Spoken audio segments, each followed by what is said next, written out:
And we're live. Alrighty. I'll post the link in chat if somebody hasn't already. Also, can somebody tell me if the mics are working in this room?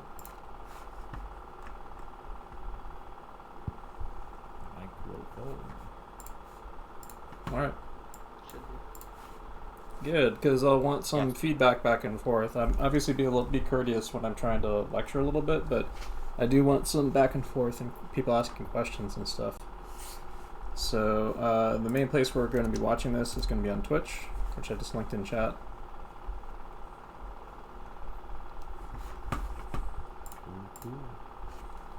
There will be obviously a delay on the stream versus here. I'm going to try to find ways to shorten that delay in the future, but for now we'll just kind of have to deal with it. Alright, so today we're going to be doing walk cycles, and we're going to be taking the first steps into making what will be our Discord's first short film. So literally our first short film will be, I want a bunch of people to basically make walk cycles, and then I want to be able to extract those walk cycles like with through an alpha channel or something like that, so I can composite them together and have them all walking together. So we'll try to get characters of different styles and stuff, and I'm going to give people the tools to kind of start with building and playing and making their own character design for a profile walk. So the basic building blocks of a profile walk character is you're going to want to use like head sizes as a way of measuring it. This is 3 head sizes, for example. Here's a simple character I built out of like 3 head sizes, a simple character template like that, kind of. And I've got like the circles for points of articulation and stuff. You can keep these really, really simple. You get something like that out of it. And like another example right here, this would be a 2 head high character I did earlier. And another one, and some other characters over here. I tried actually making Astro Boy here. Astro Boy is kind of interesting in that he's about 3 and he's like, I think he's about 3 3/4 heads high. That means that his ratio of his thigh and his boot are a little bit strange, kind of exaggerated. Forget how many heads high my space dad got. Oh, he's 1, 2, 3, 4, 5 heads high. That's not really a head, but I have a unit of measurement that I'm using there that I kind of resized it to, basically. And further along, I tried some coloring and stuff on the characters. You don't have to color yours in for next week. Like, just try to get a basic walk cycle. You don't have to go for the full detail on the character. I just want to see the actual movement of the walk working. But that'll be the homework. So take notes from this today and try to do your best throughout the week. Just get like a nice profile walk. I'm thinking the walk will be an 8-frame walk. So we'll use the tempo of an 8-frame walk for these characters. But they can be walking at different rates. If you want to do a 12-frame walk or something, it'll be fine. Like, I can either modify the frame rate of the character that's walking, or it just doesn't really matter if they're just kind of lined up and they're walking at different rates, because I'll be able to play with it however I composite it. Like, I might have one character run out in front of the rest and then fall back or something like that. Yeah, I mean, like, this is I wanted to kind of show off here, like, you can get really, really simple with your characters. Like, this is just like a box head character right here, and you can just color it in or whatever. Simple circles and simple shapes. I did Finn from Adventure Time real quick. You can get really, really simple with like kind of noodle arms, or use existing characters to kind of like play with a bit. Okay, KO is a good one because, like, well, here, let's take a look at their model sheets.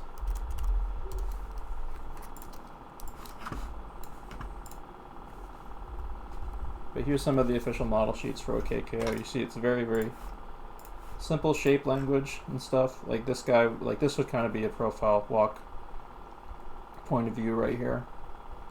for him, and you can see it's very, very simple shapes that are used to construct him.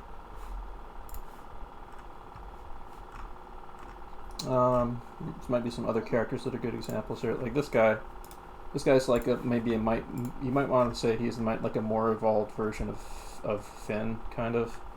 Like more dimensionality than Finn, but still really simplistic. Like Finn with his backpack, I mean.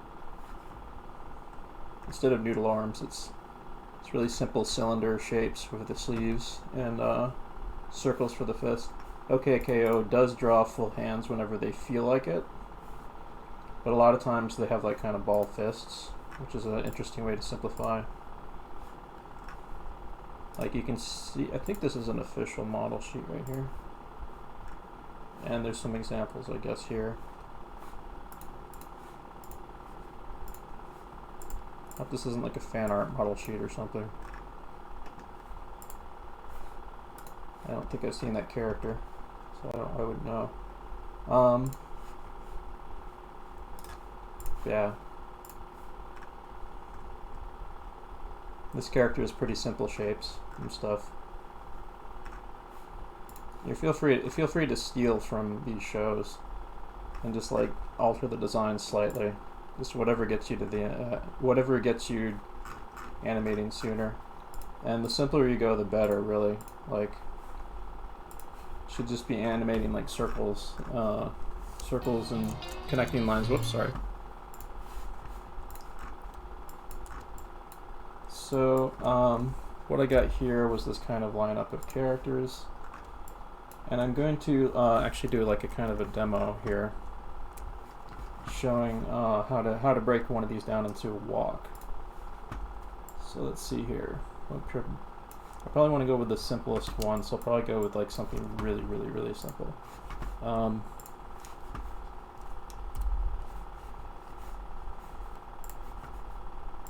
Maybe just onion skin that, get on that layer. Wow, it's a little bit large there.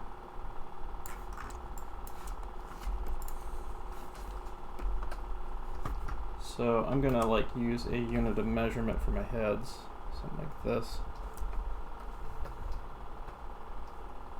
Maybe create a character on the spot. This is loosely based on a character I saw last night, so I'm gonna decide to make maybe this character Mickey Mouse proportions, which I believe is like 2.5 heads high.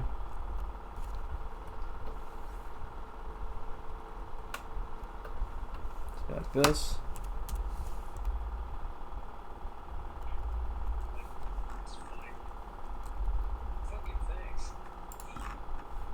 Getting some hot micing here. Please mute yourself. Please either mute yourself or push to talk.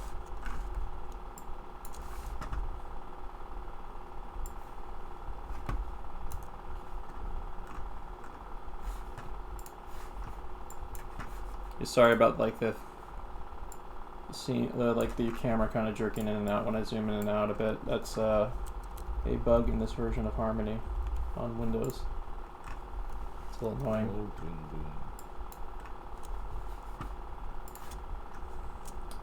So that's about 3 heads high.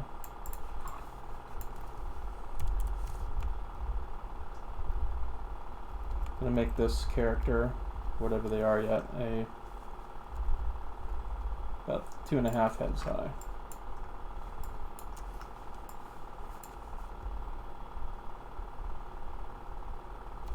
Just maybe turn off the background here.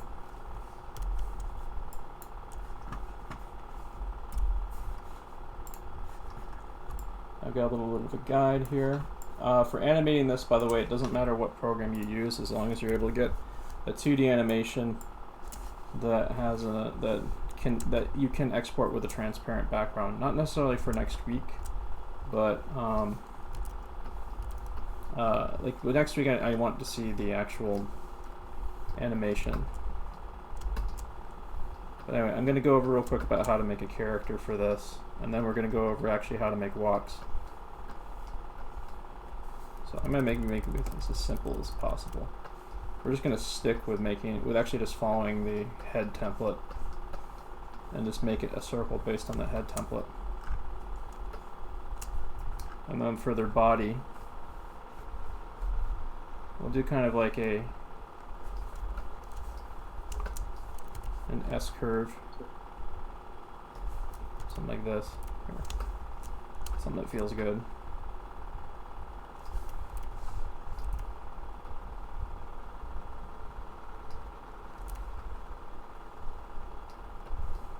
Something like that. It's a little bit more interesting than just like straight up and down. But that's like a guideline or something for a character. Maybe we want to modify that a bit.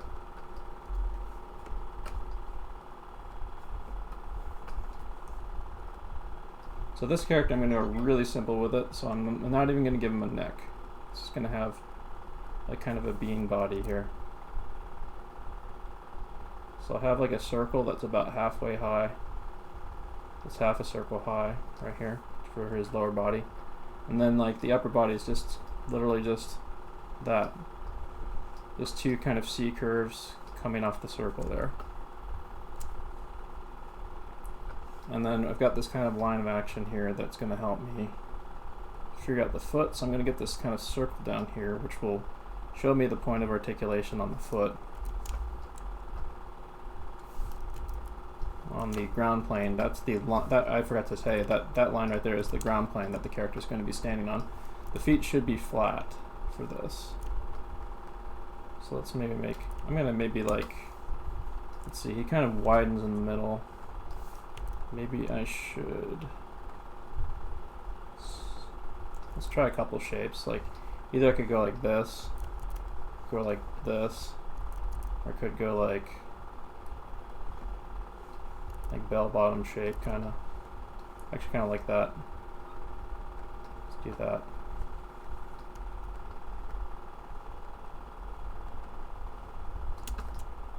And then I'll probably like wrap this over here for like an indication of where the knee joint might be. So a cylinder kind of thing. It attaches to the body with this little circle right here. Maybe I could move that further up.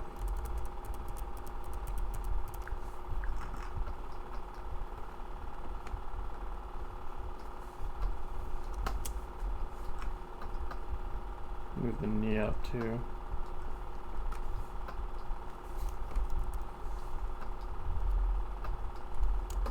So I'm deliberately trying to keep this character really simple. You can go even simpler than this. But I'm trying to utilize some of what I've been showing people how to do in the figure drawing class, which is like C curves, S curves, and straights and stuff. Like the bottom of his foot would definitely be a straight because of the flat ground he's on.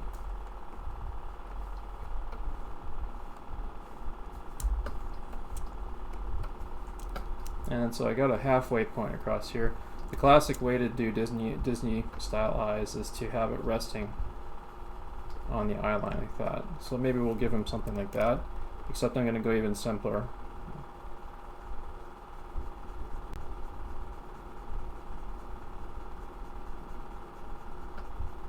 Let's have a blank dot for the eye.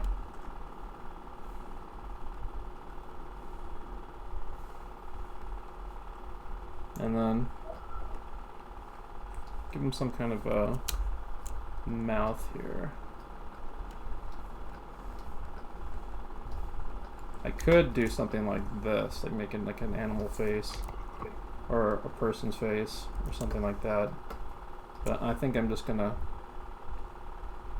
do this kind of chain chomp sort of thing here, just to keep it really simple.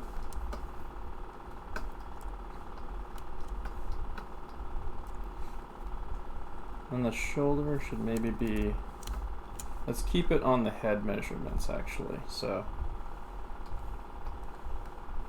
if you notice, you get like a halfway across this circle here, about halfway on this is that. So I'm actually going to connect up thigh to there. So I can keep everything on some kind of a ratioed measurement of the circles. So this is like 1/4, 1/4, 1/4, 1/4 of the circle.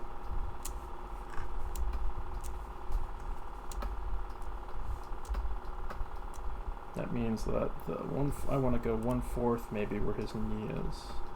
About here-ish, maybe. Doesn't have to be completely exact, but pretty close. Or maybe I want to make that higher. So maybe half of the half, like. So I do have a halfway point here, but the placement of the knee feels better halfway of that half. So about there.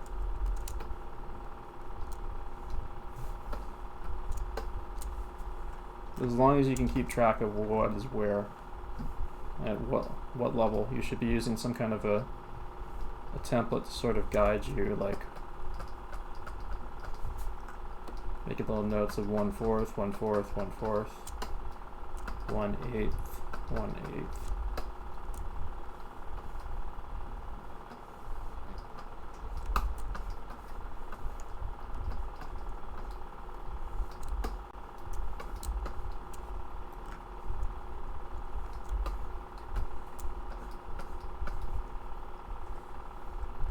So for the heck of it, I'm just gonna give him kind of like a Mickey Mouse sort of thing here.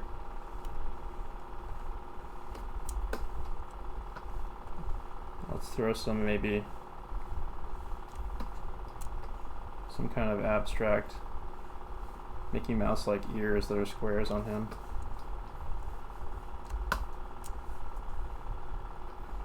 I'll give him like a needle nose.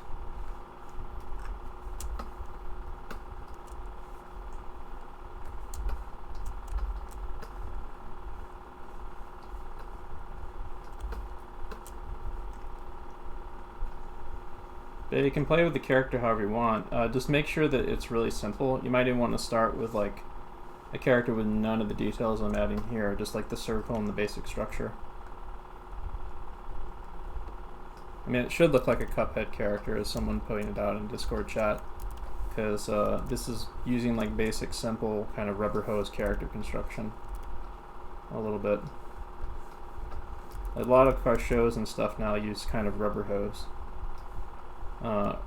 throwback styles of animation. OKKO, I would say Adventure Time is something like that, kind of a modern-ish rubber hose. Sonic the Hedgehog characters use rubber hose character designs.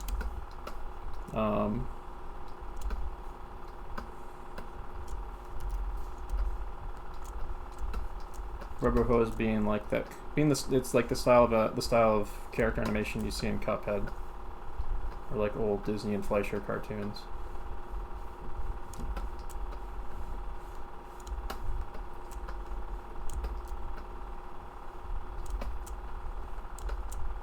Sorry. Huh? Are there any previous lessons I can watch? Yeah, they're on my YouTube. Just click my profile for a YouTube page. Okay, thanks. So I'm not sure what to do about this arm. If I draw the arm here, it's going to get in the way, so I'm going to maybe move the arm out of the way here.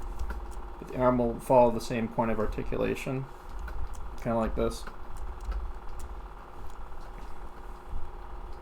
So I'm just going to like kind of swing it at an arc here for how I need it to be. So that's the end point of the wrist, about there. This character I'm going to make kind of an OKKO ball hand, but if anytime I want, I could add fingers to it if I wanted.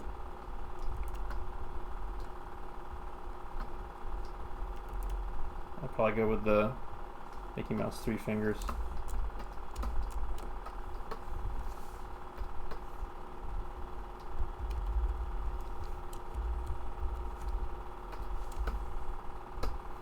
But I don't need those. Like, I can just do that. So this is kind of like an evil robot parody of Mickey Mouse, a little bit. So maybe I could reinforce that it's a robot with like some rivets or something like that.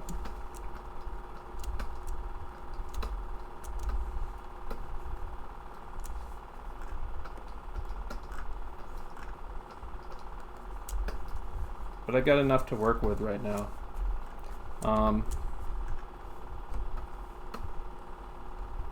For this limb here, I mean, that's easily just copy pasted, flipped around, kind of like that. And then I could offset it a little bit if I want. Sort of like how the leg down below is offset slightly. But it has the same kind of point of articulation a little bit.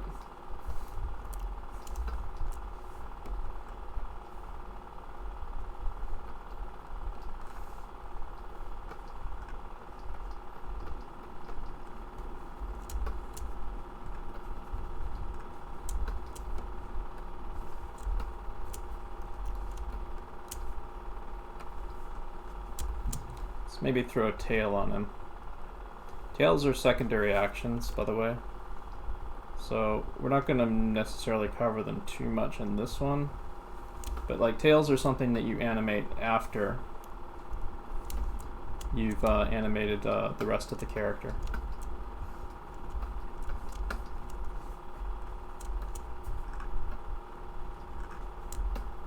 So there we go. That is my rough character model for what I'm going to use for this animation test. If you're following along, you can try just all you need is like building blocks with like circles and basic shapes. It doesn't have to be fancy, it can be just something that works. Just make sure you put a ground plane down like this, like a ground plane line where it's going to be walking. And we'll get started on our walk cycle soon. As my stream is, yeah, the live stream should be working.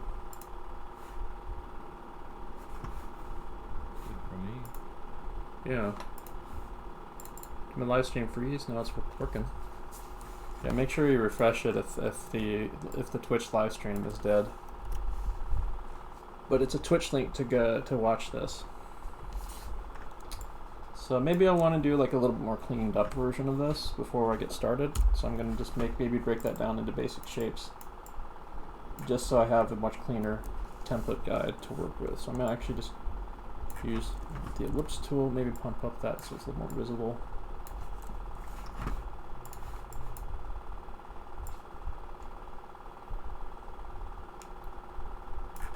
Like that. I get the line tool in there. Like that, so I know what angle it's tilting at. So I don't have to draw all that detail when I'm going to be animating this. All I need is the important parts that'll get me moving it, because the detail I can add later after the actual motion is working. Right now I'm just creating a animation model that is just the simple shapes that are what I'm going to be drawing and animating to make sure the character is consistent.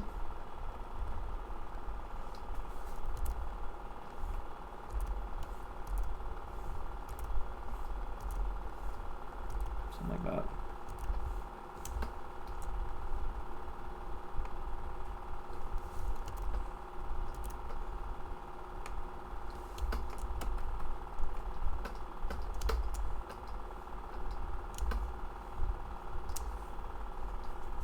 So my point of articulation for the arm would be here.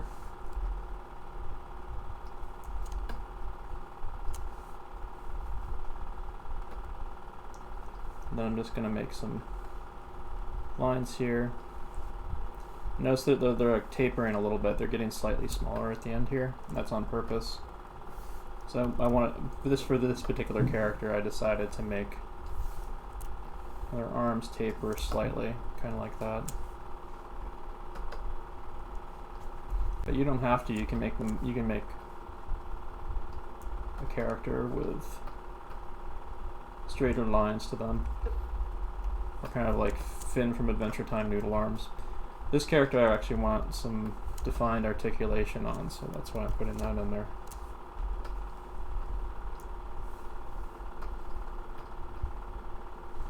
Maybe I'll go full LKKO on this and like squeeze that a bit.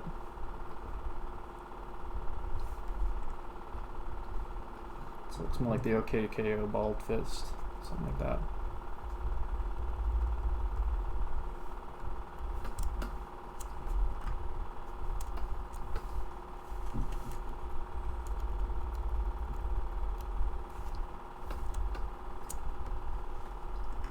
So yeah, what I want all of you doing this week is creating a very simple character, or any kind of character that you can work with. If you're more an advanced character design or whatever. But so it has to be something that you can that you will have a good time animating with for the purposes of this exercise. So if you've never animated a walk before, I would suggest doing a very simple character.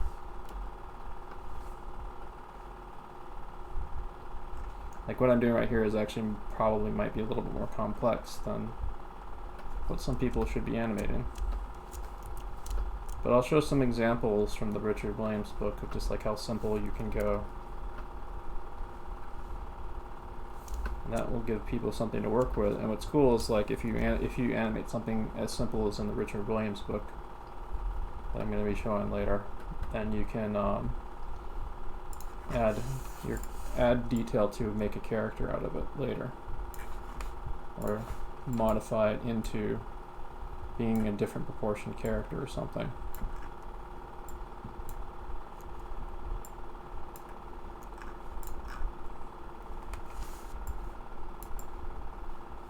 Something like that.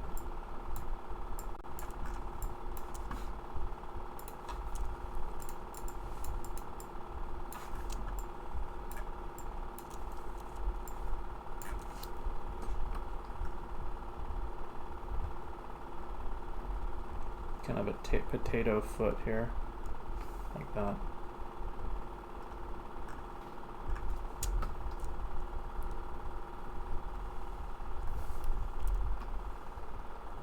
Just want to show where the leg intersects here.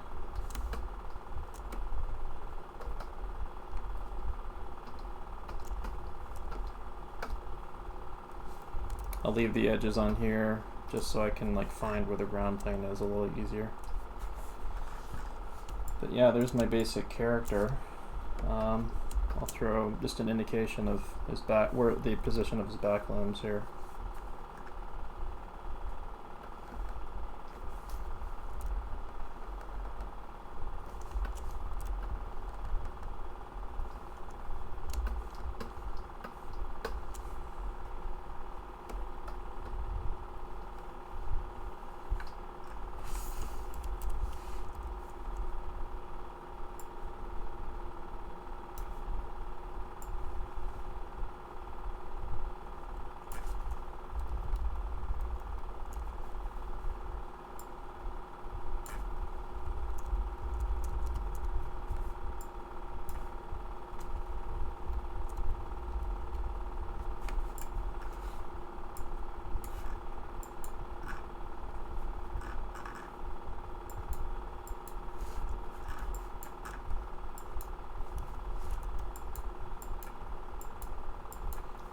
In the future, for people who are learning how to use Toon Boom Harmony, I'll go more in depth on how to use Toon Boom Harmony, but you can use any animation software for this as long as you're able to get the animation done. I wouldn't even be against people using CG characters, or even stop motion for that matter. It's all based on the same principles. I think I'll maybe throw the nose in there just for a point of reference, because that'll help me stay consistent with that a bit. Let's maybe make it like that.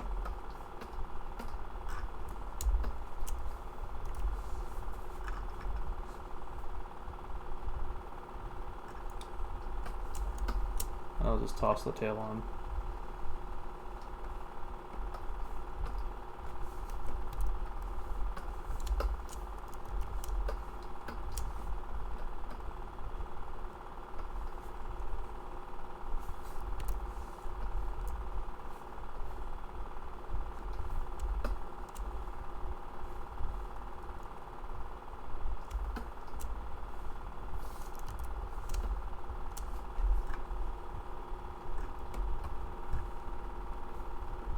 And for completion's sake, I think I'm gonna just like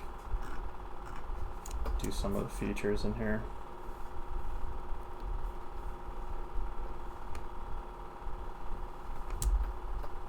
But I might, like, when I'm trying to animate them, I might make another version of this where I get rid of those details just so I can see the circles and stuff.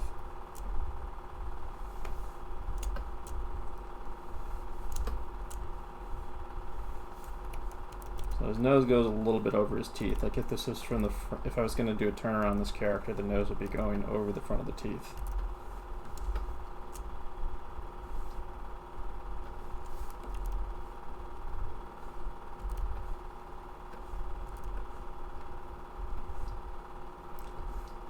For next week's concept design class, we might actually go over these characters some more too.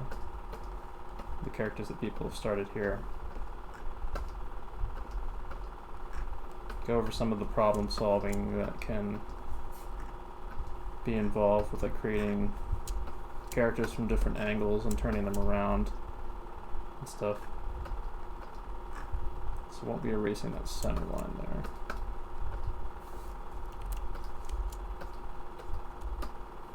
I will be cutting off the ends of these.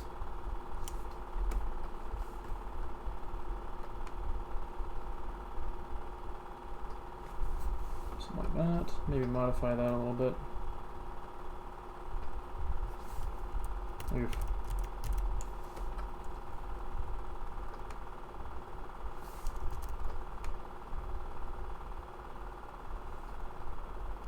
Nah. What I'm trying to go for here is I want kind of an eye that looks hand-drawn instead of like an oval template. But I want something that doesn't look lumpy. Oop.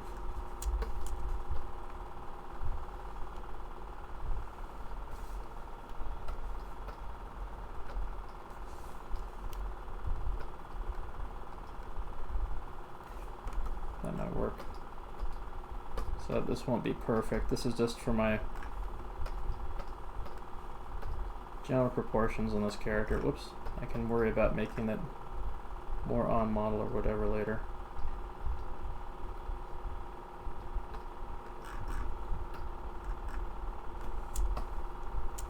Okay, so this is what I got. I'll just fill them in maybe with like a blank color. Let's see here.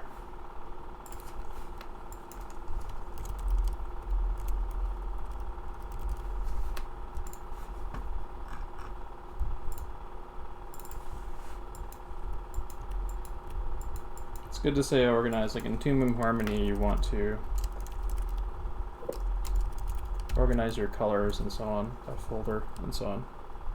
So evil rodent lines. This is the colors for the lines, and I'm gonna make a blank kind of maybe use like an off-color yellow right here, so it's an identifiable color that I know that this area has not been colored in yet.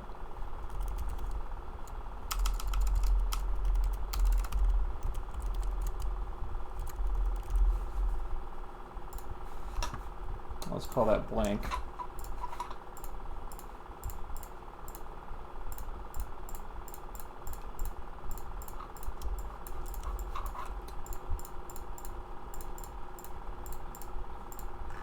Ooh, can't fill that spot.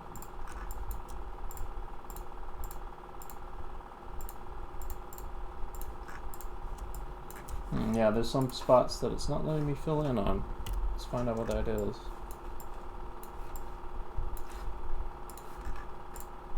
Hello, you're not connected. There we go.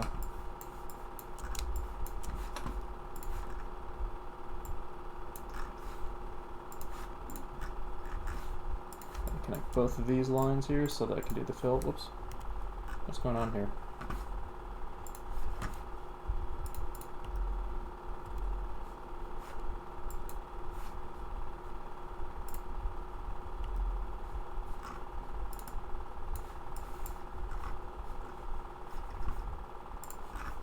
Oh, there it is.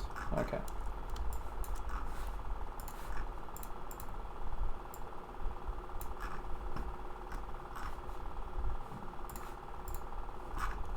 There.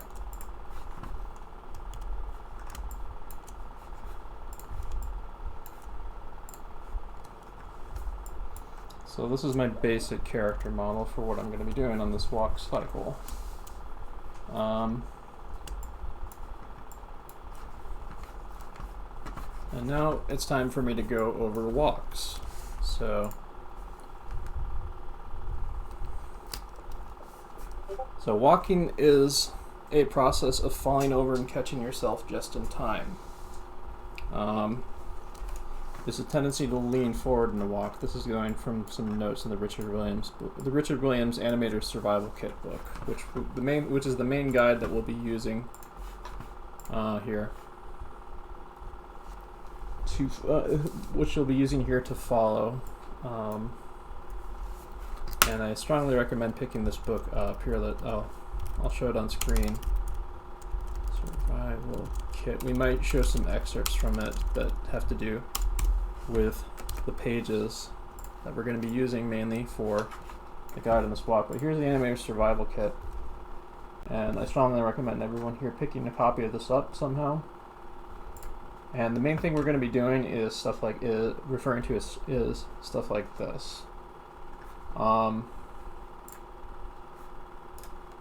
So the main style of walk that I want people paying attention to for this test is an 8-frame walk. So if you're able to, I'm going to copy paste this into chat so you can refer to it for the tempo of the walk.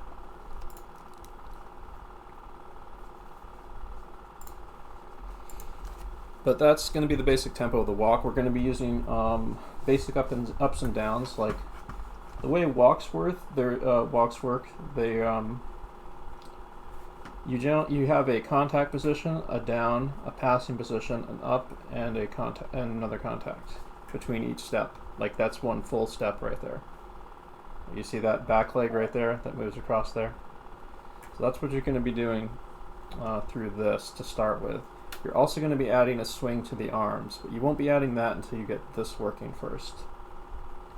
And so in order to get this working first, you need to get the upper body moving up and down, and you need to get the feet moving at the right rate of speed, because this is a walk cycle, so the feet are going to be moving at a steady rate.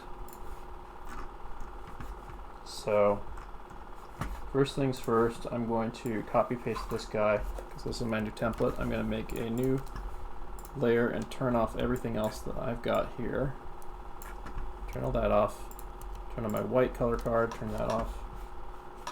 I'm going to make a new drawing layer. I'm going to go back to the beginning of my animation, paste that in there. Then I'll add a peg to it so that I can change its size. Turn off the animation guy there so I can just resize the whole thing. Bring him down about here-ish.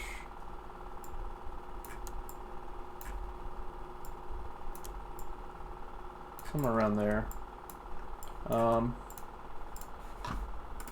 Then I'll take this line here, copy that, make a new drawing layer, name this one BG ground plane. Copy that in the same spot, stretch it out on either side so that it goes to both sides of my stage. And that is now my ground plane. Let's add a peg to that in case I need to move it. Add another peg right here, connecting these two in case I need to move both of them at the same time, like so. And I'm going to make sure that this is organized over here, and I'll put these here.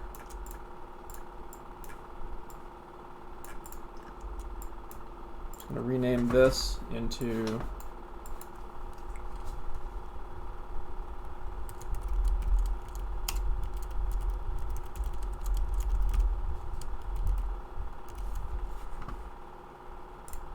named in a model reference. And I'll get rid of that and maybe add a new peg for that. Whoops.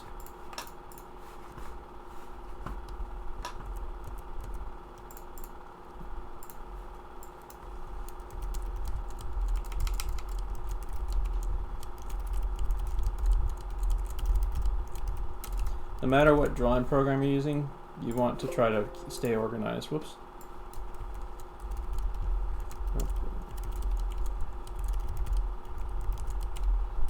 Underscore peg.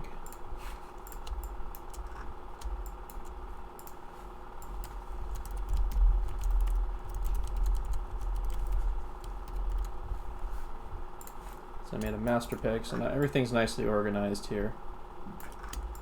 And it's the same thing as if you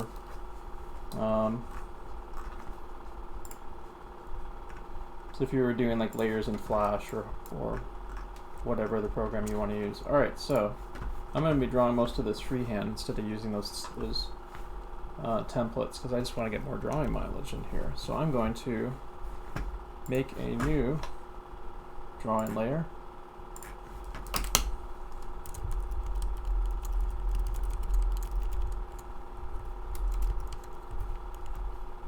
I'm going to make a rough animation drawing layer for working on my walks in this. Get a peg and connect it to the master peg. So I'm going to use maybe make a animator's roughs color template.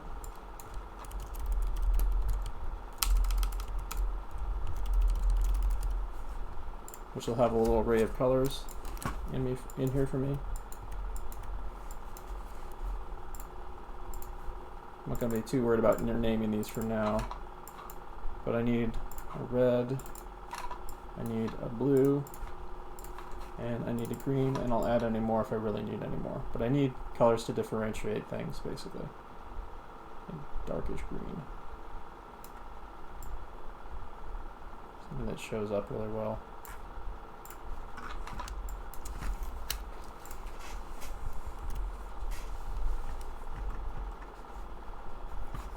So I'm going to start. I'm actually going to follow the color coding in the Richard Williams book. So the first thing I'm going to do is I'm going to bring up a template for the walk I'm going to make, which is going to be on 8 frames. So that means for this, I'm going to make a little note here. This is frame 1. On frame 1, we're going to have the Richard Williams contact position. It's going to be this guy here. So I'm just making a little thumbnail note here of what I'm going to be doing. And then the next time it moves is going to be on frame 3. Or the next key pose is going to be on frame 3. So over here.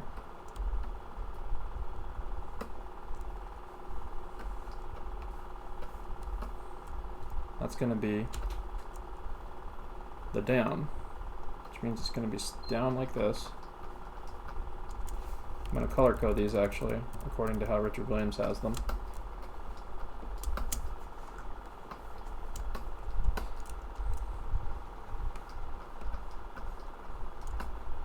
But yeah, refer to the Animator Survival Kit page, a reference I posted in chat. You can actually see an arc tracked along how the head bobs up and down on that too. That'll give you a basic idea of what to work with for this. So he's going down. It's the down position, so his leg in front here would be bent a bit. His foot would be back here, but his back leg would be kind of bending back like that. Then the next time he changes frame, or the next key pose would be the passing position. Passing position is when the legs are passing over each other, basically. It's not the highest point in the walk, although some walks can be designed like that. This one that I'm using uses a passing position and an up on 8s. So maybe onion skin that so I know what the first frame, how high the first frame was, because this is going to be about as high as the first frame. Actually, no. No, yeah, that is going to be maybe slightly higher than the first frame, I want to say.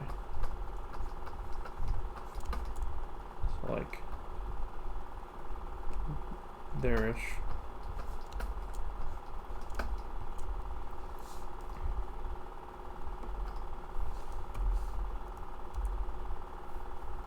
Let's turn that off. We need that back leg now.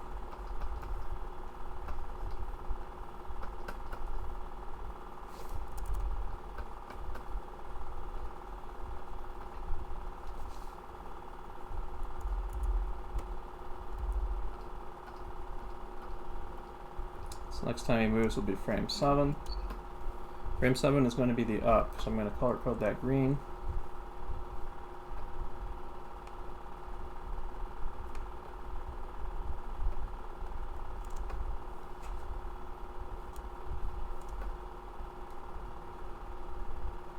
The up is basically going to be like the peak of how high the character goes up.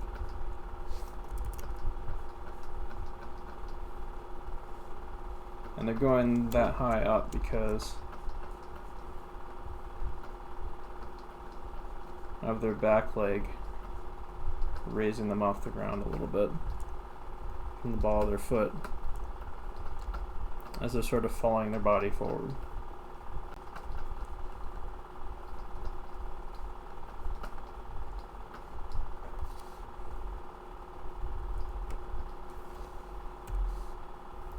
And then the next time they move is on frame 9. And that's going to be another contact pose, which is going to be basically a copy paste of the first one. Except the legs will be in different positions. Oops.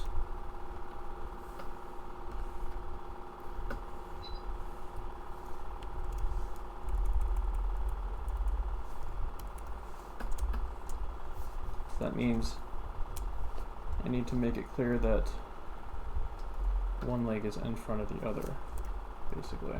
So this leg is towards us, and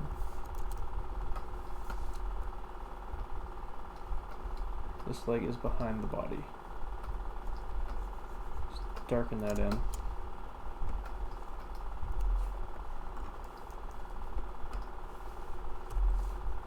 So this is going to look a little strange with the legs basically swapping positions, but this is going to be what the basic timing is going to look like when I hit the animate button, or hit the play button up here.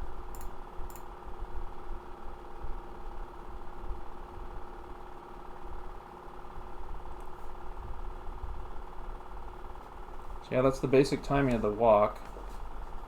This is just like a little thumbnail note. There's something happening that's a little strange here. Something with the body that's throwing me off, I think. Let's find out what it is. Oh, I know what it is. Because I have an extra frame there. There, that's actually the timing of the walk.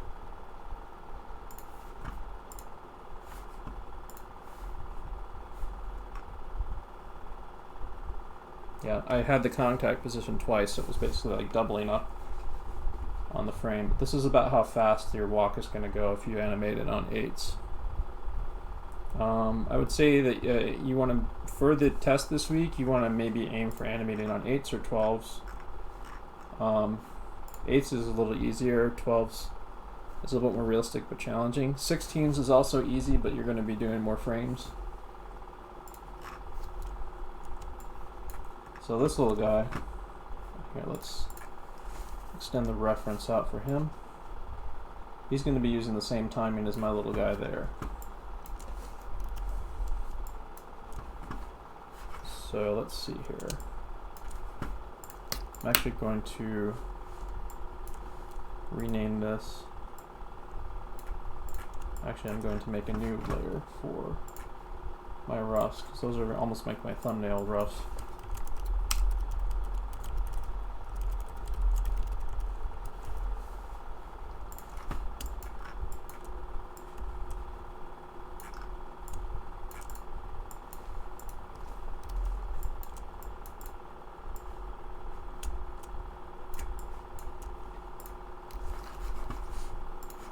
So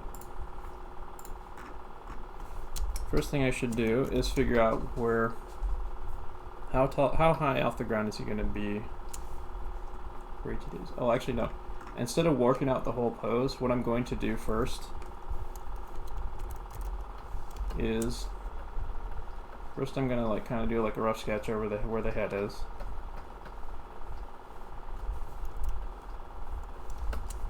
And then I'm going to do kind of a rough thing for his foot. And maybe for his body too, like that.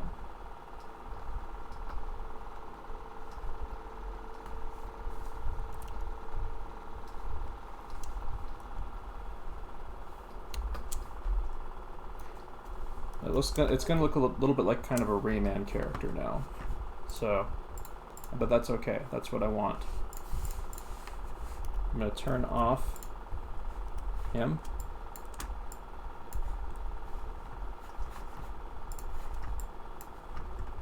And what I'm going to do now is going to use these basic building blocks to figure out my walk, and mainly by animating the cycle of the foot without actually drawing the leg on, and making sure that it's moving across the floor at the same rate every frame. And I'm going to be animating the bob of the body going up and down for the ups and downs. So just for personal reference, I'm going to copy paste this because this is when he's at rest, the measurements of where his body is when he's at rest, so I can come back and refer to that. I'm putting that at the end of my animation here so I can copy paste that back in if I need it. And maybe I'll delete a frame here just so I can have an onion skin view of him. And what I'm going to do is I'm going to start with the body.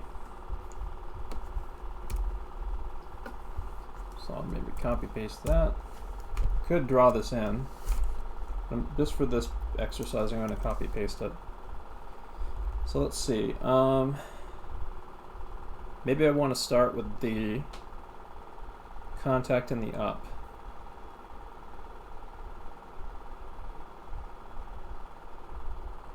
So let's maybe say that that this is about as high as the contact should be, even though he is at rest.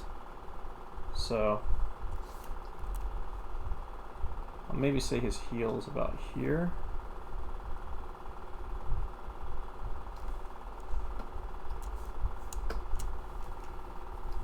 And then for the up,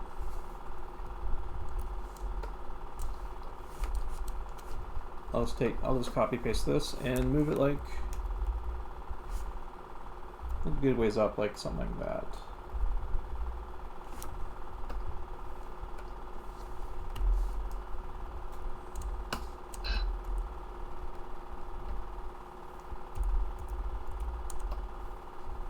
But that's the passing position, actually, that's not the up.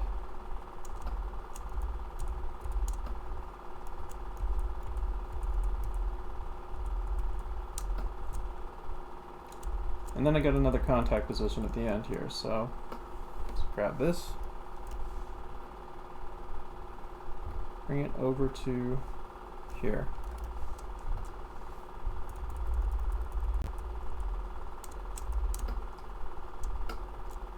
I'm going to do the same thing I did with that other thing here. I'm going to copy paste this to the end so that I can have that to copy paste back in if I need to. So what I got here with the onion skinning is a little something to refer to in these in-between frames here. Oops.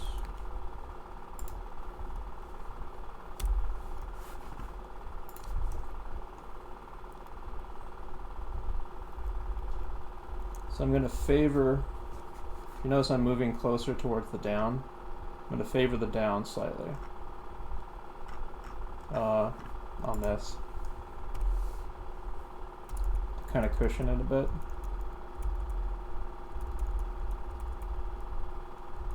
Wait, no, I'm sorry. That was for an in-between. My bad. I need to be creating the down here. So this needs to go actually further down than this, so maybe about here-ish. But I favor the contact pose. Oh, that's the red thing there. So it should be looking something like, so then it kind of pops up like that.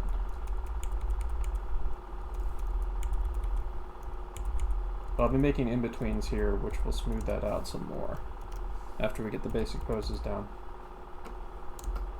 So on this one,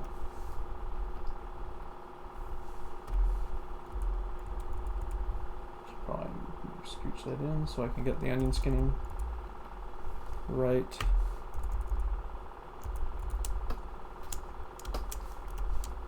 So this one is going to be the up. That means this needs to go slightly higher than the passing position pose, so I'm going to bring it up like about here.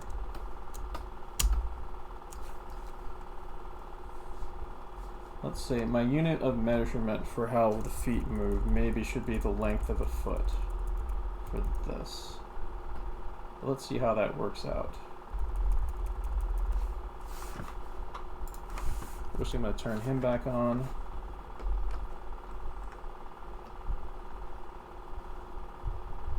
Grab that. Oops.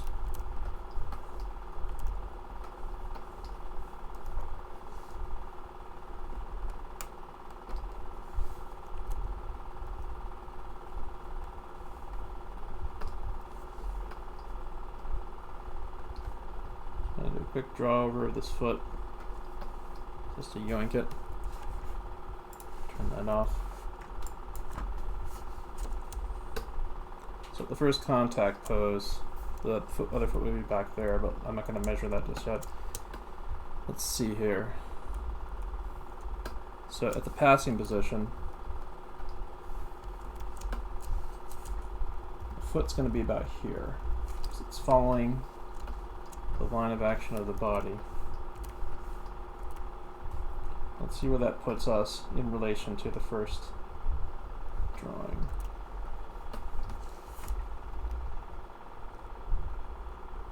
So maybe each time the foot moves, it moves about a half a foot.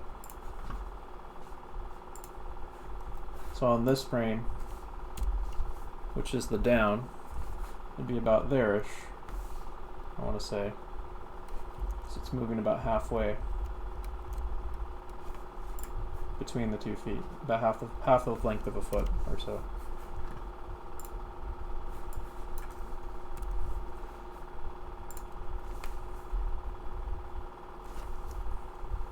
That makes this a little easier because I can just scoot this over until it's roughly about the same distance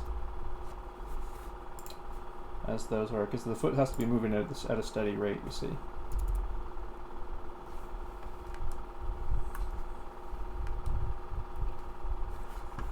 And then on the contact pose at the end, the foot's going to be back here. But the same rules apply, except the foot is now going to be raised off the ground, which means I'm going to copy this into a separate underlay layer. I'm going to grab this kind of green color here maybe to differentiate it.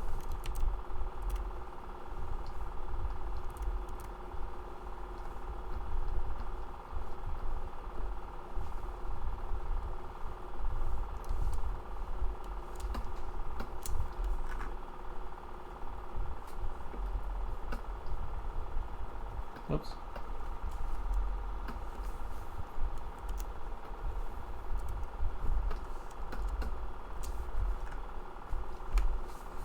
Alright, so I think I've got my plausible contact positions for the feet now.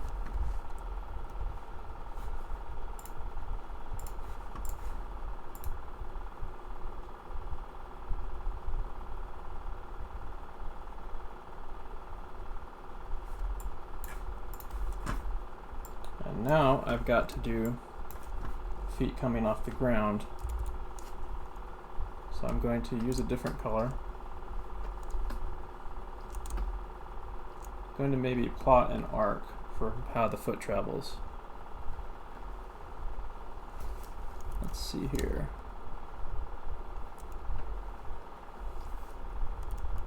So the foot needs to come forward till about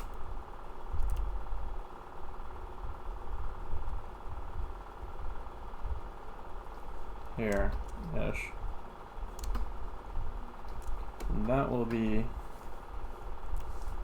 on the passing position here. Just lengthen that a little bit. Does anyone have any questions, by the way?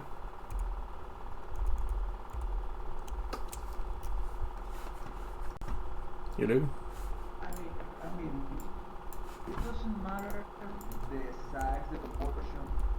At the end, what matters is that follows that kind of principle, like Yeah. up and down. Yeah, up and down, and pay attention to what the legs are doing in Richard Williams's example that I posted in Discord. You can use any of the timing tempos you want. That example I showed shows how to do a walk on 16s, which means you're going to be doing about 16 drawings per cycle. You also have to do this twice, by the way. So if you're drawing on 8s, it means you're going to be drawing around 16 drawings. Fortunately, if you do one cycle, it's easy to do the next one. But yeah, like you can use whatever timing and you want. You can draw whatever character you want on it, as long as you like use one of the templates as an example. We're going to be doing a basic walk today, but I might dip into how you can insert personality and do weird things with the passing positions and the ups and downs if you want. That's what I was going to ask. When you add personality to a walk, can you use the 8 frames walk too, or have to? Sure. Well, I mean, the timing of the walk you pick for the character can also influence the personality. Sure. So maybe like. By the way, what frame rate are you using? Huh? 24 or 12 or 13? What? No, this is an 8 frame walk. And the cool thing about this is if I wanted to turn this into a 16 frame walk, that's just a matter of adding additional in-betweens. That's why I did an 8 frame walk. So it's easy for me to turn this into a 16 frame walk if I wanted to.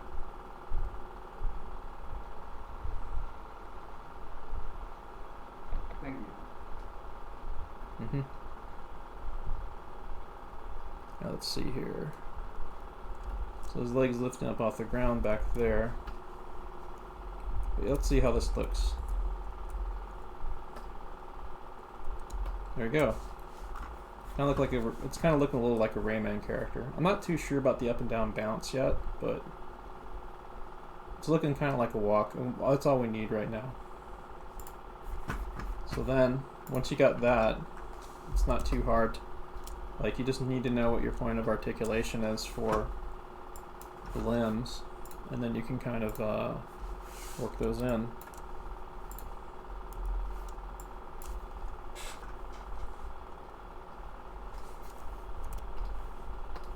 So this walk character's not doing anything crazy. His hips aren't going to be tilting from side to side or anything like that for this walk.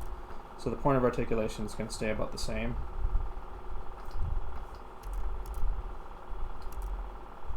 I'm going with simplicity for this demonstration. So I got something like that for a leg back there. And also for this walk cycle, I'm looping this walk cycle without differentiating between whether it's front and back leg. Just to show how easy it is to like do a walk loop with just animating it once. So we'll be differentiating between the front and back in a little bit later. But for now, this is going to be basically a loop with the same motion over and over again. So that'll save, partly because that'll save time. And I'm starting to see that I actually might want to fake the point of articulation here just so the leg doesn't look too beefy in the front here. So it's almost like the point of articulation is about there.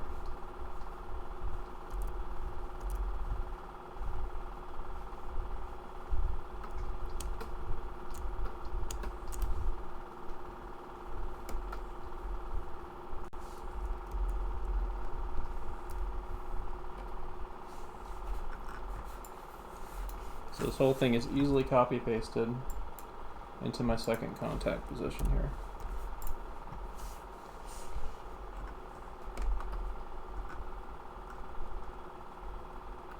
Except,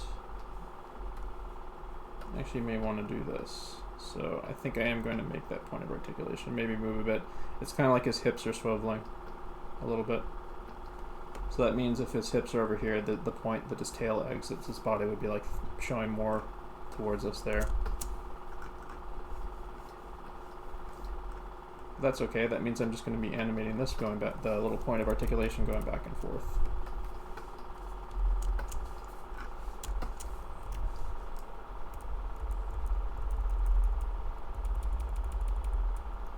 And maybe up a little bit.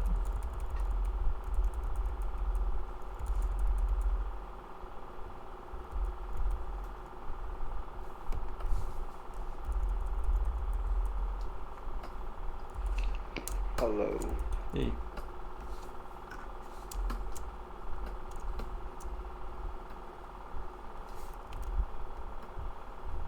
What chat room are you guys in? The classroom chat. But we're watching this on Twitch. Oh, thank you. So, what's the Twitch? The Twitch is in Space Dad's profile.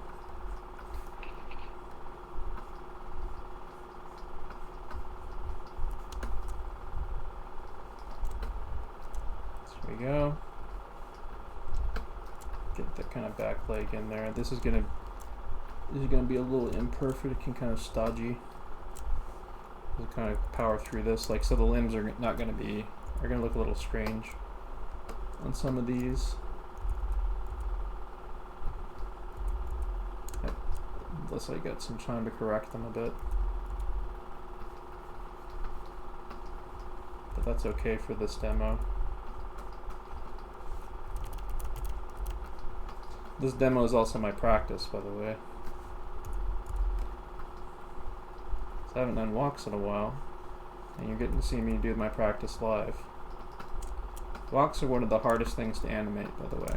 If you study walks, you will be able to animate. If you study and get good at walks, you will be able to animate just about anything, really.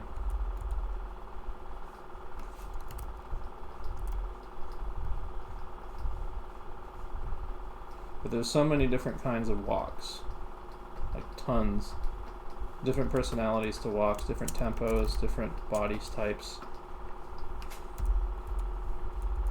There's a lot of subtlety and nuance to walks and stuff the more you get into it.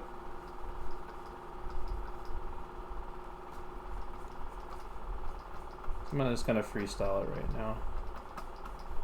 I sort of know where these go, so I'm just gonna go in with sketching these and what feels alright to me.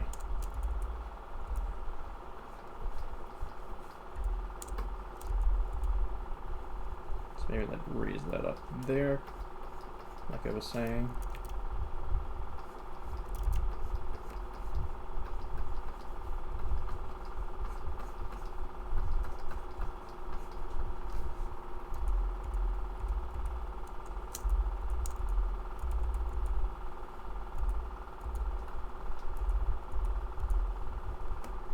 Yeah, it's a bit high.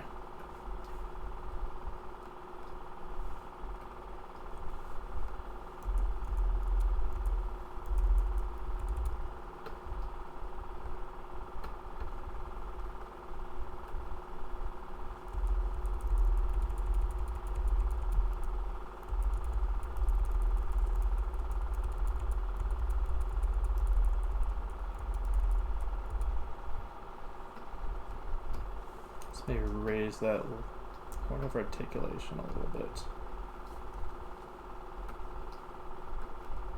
Just a little. Oops, that makes it grow, kind of.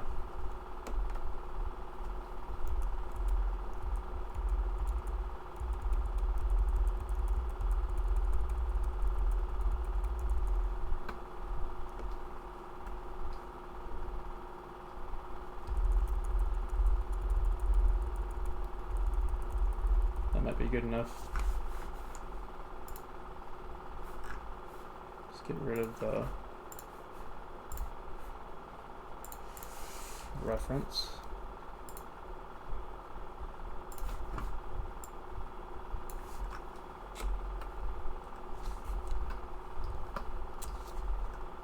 There we go. Here's the passing position. Whoops. Just get that in there.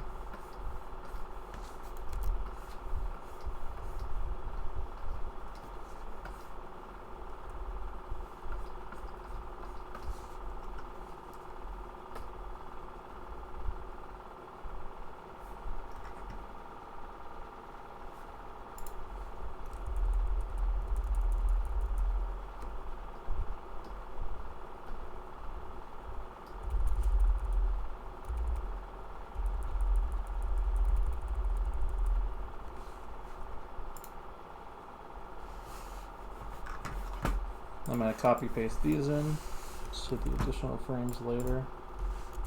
I'm just going to modify it as I need it later.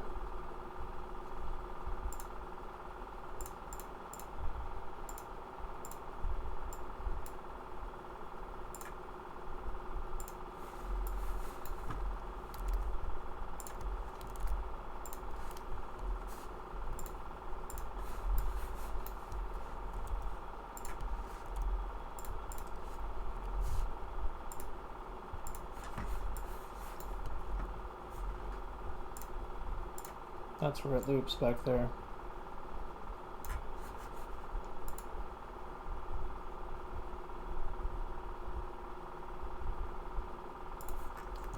Yeah, it looks kind of like the point of articulation is wobbling a lot,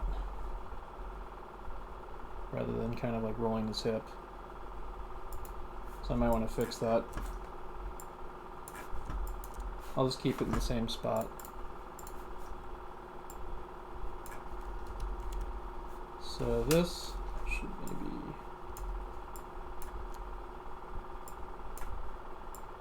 go more about here.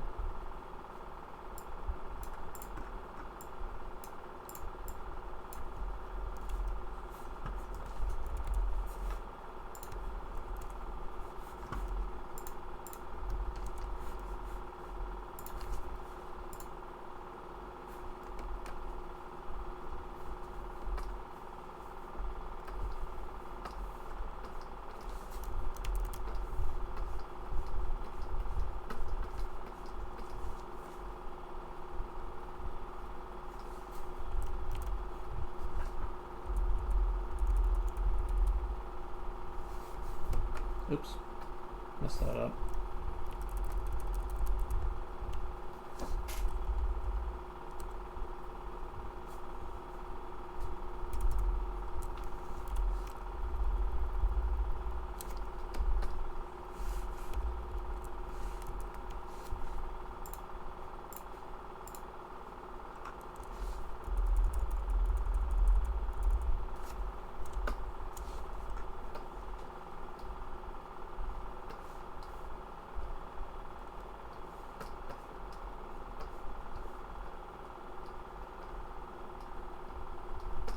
I'm just like making the little modifications so this center point isn't wobbling around so much.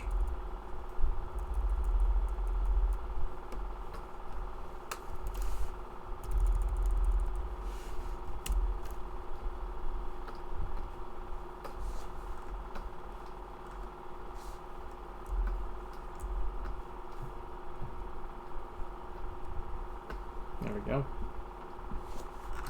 And now I'll just delete these.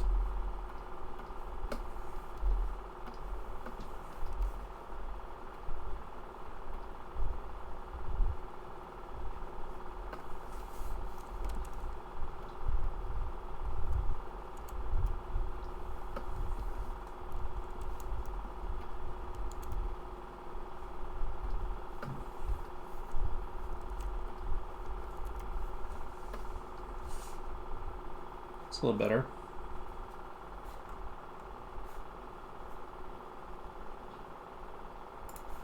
All right. So we got that.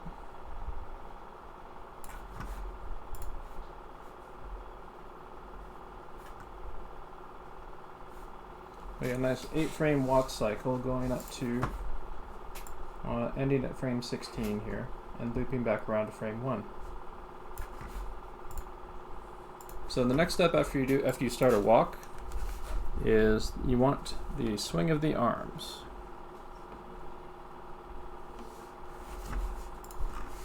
And refer to the Richard Williams book again.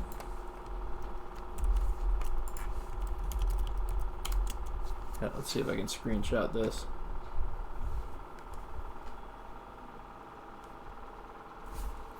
I'm going to screenshot this and share it in Discord real quick. There we go, there's classroom chat, and there you go. Now you can see the limb positions here swinging back and forth on the contact up and down. So now what I need to do is bring up my character model again. And those are my limbs. Now I'll maybe I'll do the limbs on the overlay layer so I can keep it separate from the rest of the body. And then we'll do them in a different color,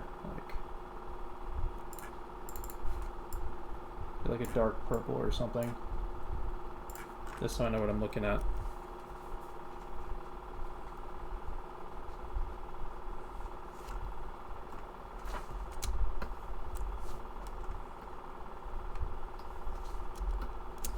So that's our point of articulation, and that's not going to change for this little cycle. So I tried doing it, and it kind of wobbled it a little bit too much on the legs, so we're not going to do that for this. Just for this demonstration. So we don't want to really overcomplicate things.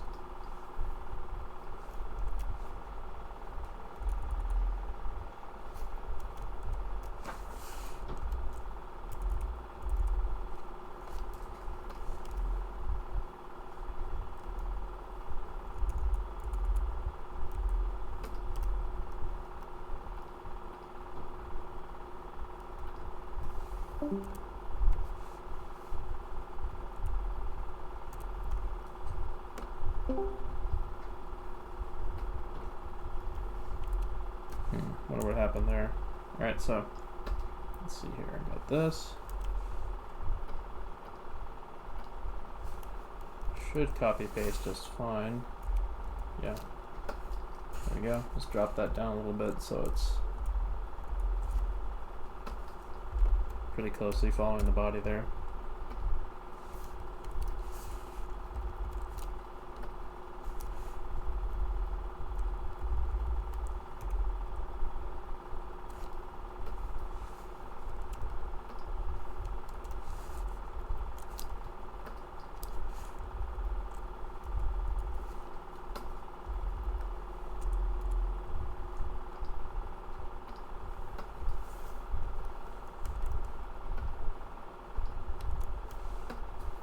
There we go, I got my point of articulation now.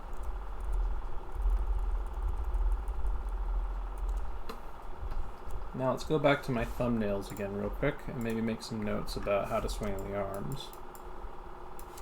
So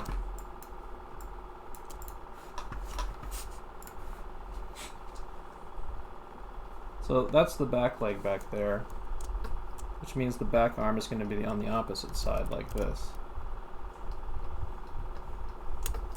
And the front arm is going to be swinging back like that on the contact position.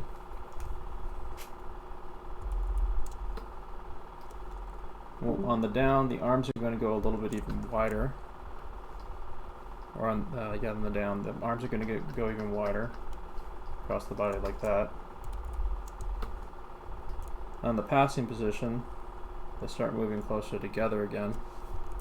This arm's going to be like maybe like over on top of the body. You get like a little bit of back arm back there. On the up, you see some of the back arm there. Front arm moving out a little ways until it's another contact position. So just like the first one. Okay.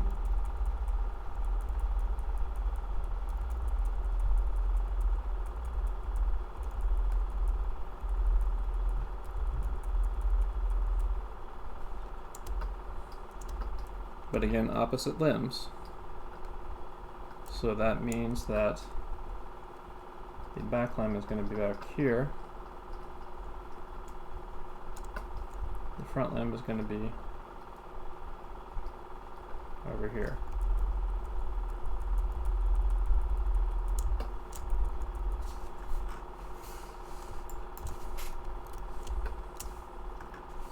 Instead of animating both limbs, though, what I'm going to do is going to animate one limb first.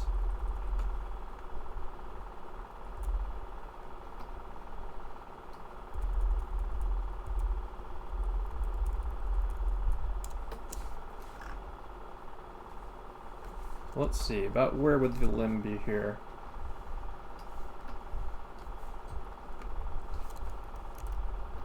And how would it be bending? I don't necessarily need to bend it. I can maybe just like have him swinging his arms like this, back and forth like a pendulum.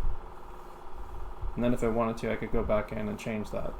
So maybe let's just try that. So his first arm position will be like this. Whoops, let me add this so later I know where to bend it.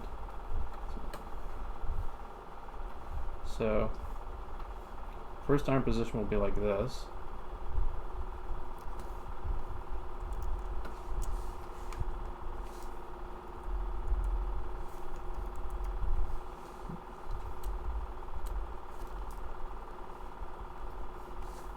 Next arm position will be up more, like that.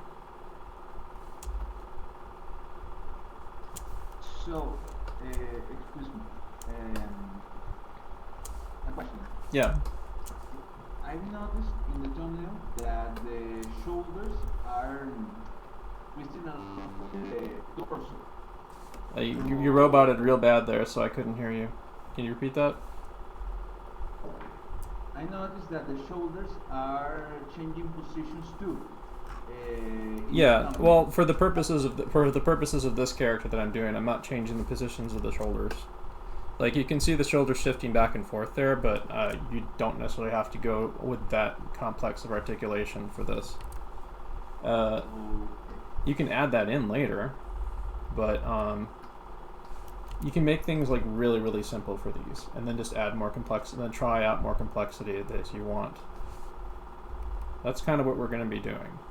It's like kind of playing with this in layers.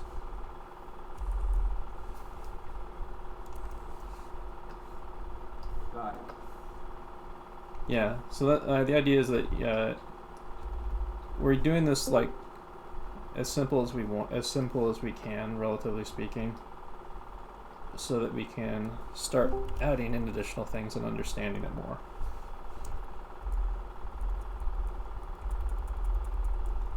So I got that arm swing. I'm going to need maybe a full cycle on the arm swing for the whole body. So that means those frames that I copy pasted earlier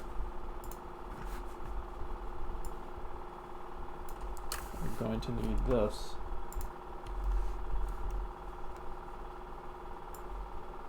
Fortunately, what I can do is I can copy paste these in and then swing it by the point of articulation like that.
So let's see how that looks. Oops, turn off the rodent reference. That's looking a little like a plausible arm swing, but not quite. There's something about the timing that's not really working for me. Let's see where it's going wrong.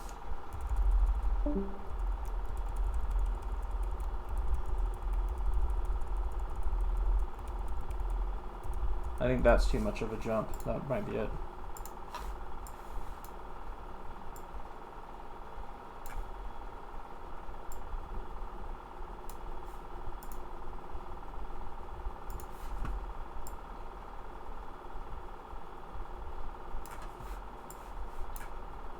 Or this, actually.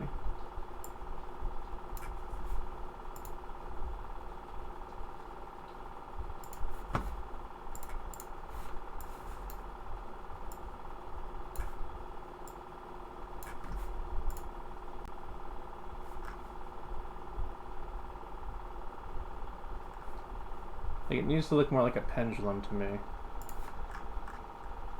So I'm gonna maybe try something different. Let's see here. I'm going to turn off the line art layer so I can see my limb. What's going on with this? So this should be looking like a pendulum right now to me, instead of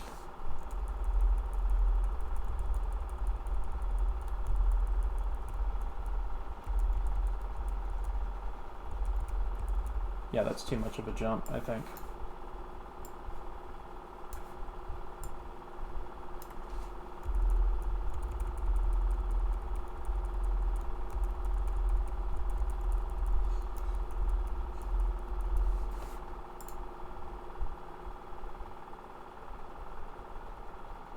That works close enough, I'd say.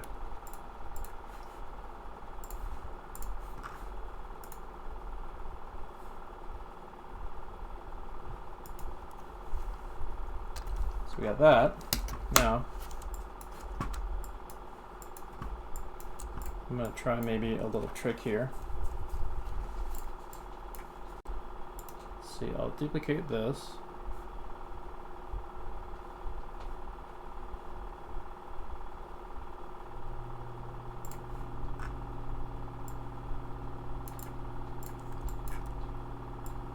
So I'm doing a little two-boom harmony trick to kind of save me some extra work here. Take this, turn off the line art layer,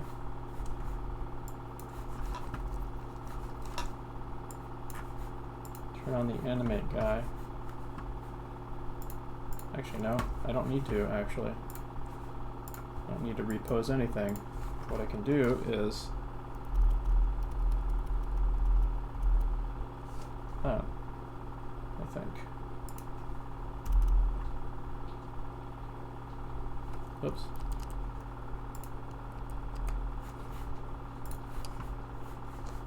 What I can do is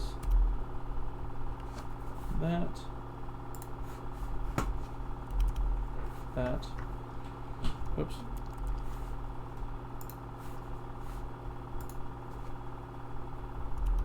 That.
Alright, I got that.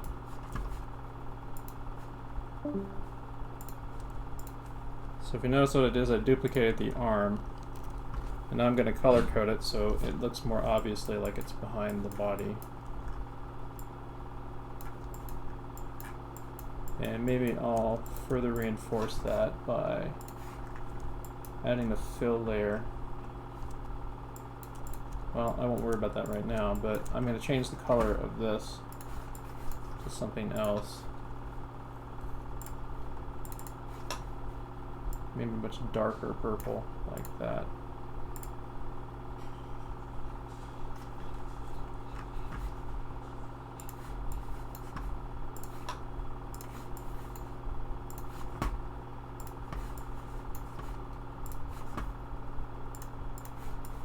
Anyone have any questions?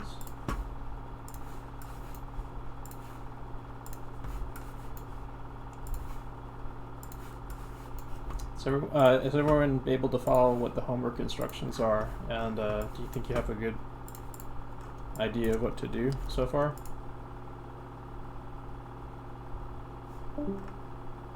Where can I find the homework instructions for this class? I posted some image examples in chat. You can also go back and refer to this, but basically you're supposed to create a character and make a walk cycle out of them. I would ideally like you to animate it on 8s, but you can try other timings too. You can animate it on 8s because we can beef it up to a 16 frame walk if we need to.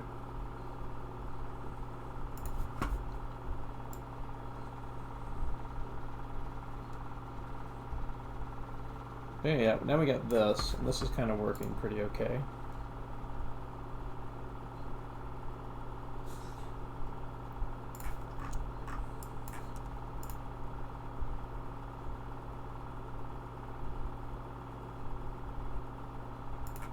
His limbs look a little strange because they're not covering up the back of his body, but it's working.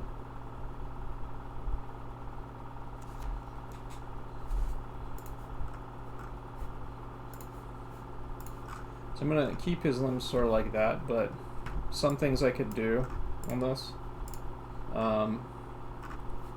is like adjust his limbs a bit so that they're not like pointing perfectly straight out.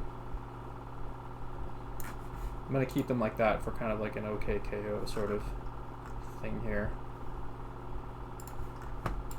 I could even push it even further, like when he's out like this, maybe. He goes all the way like that.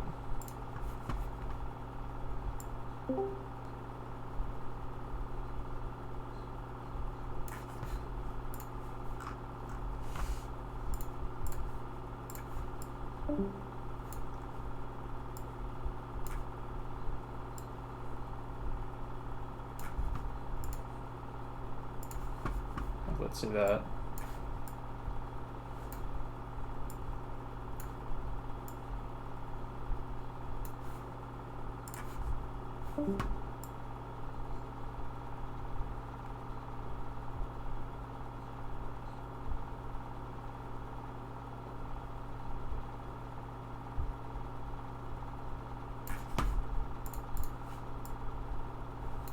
Just so it's not completely symmetrical on either side.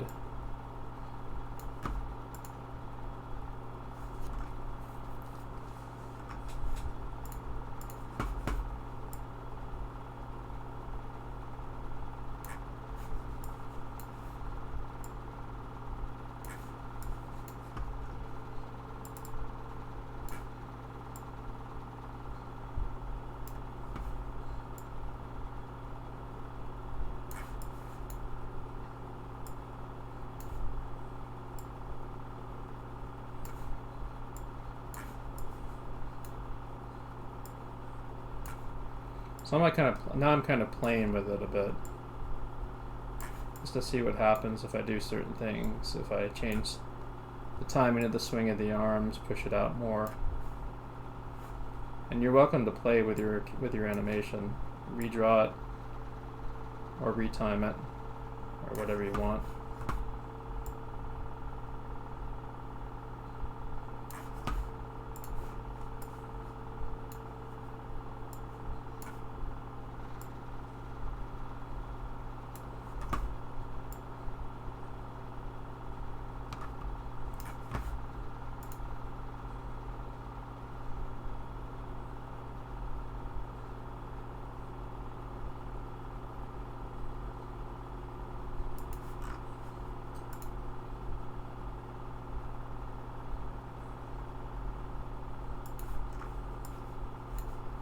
So maybe I'm gonna try playing with that head.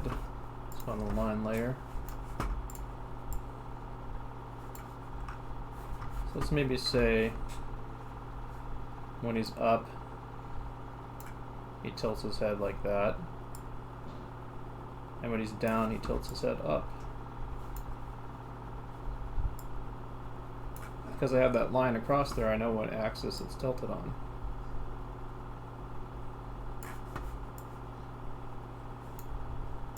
Just tilt it slightly forward like that. So far as it goes, this will be a basic wall. As far as it goes, will be a basic wall. As far as a what? As far as it goes. Well, I mean, you can do whatever you want with this. You can keep it as simple or play with it a bit. Like, I see an opportunity to play with it a bit, so I'm trying something right now.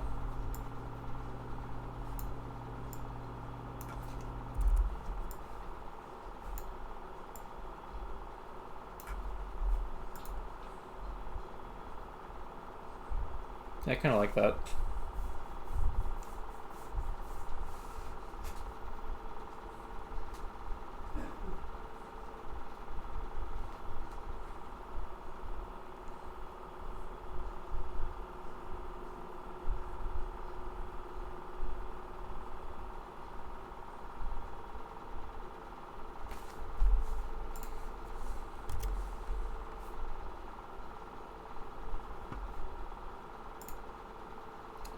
So I don't know if we'll get into it, but I did add a tail to him.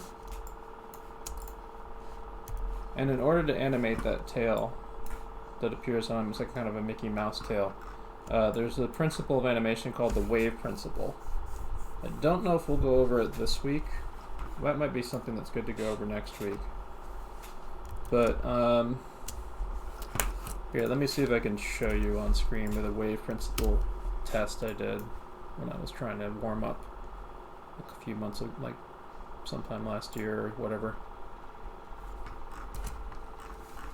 So I've got a wave test that I can show real quick here. There's two examples of the wave principle. One of them is this. This is the wave principle at its in its most basic form right here. You have an anchor point, and like in this case, like the anchor point here would be like kind of whipping this back and forth, as if you have like kind of this attached here to something that's like turning back and forth, causing this to whip. Like it could be the base of the spine, could be like a dowel or something that's being like turned around by a machine. It's causing this little kind of whipping motion stuff. But as you can see, like this kind of this rippling effect that's going on here, of how it goes back and forth right there.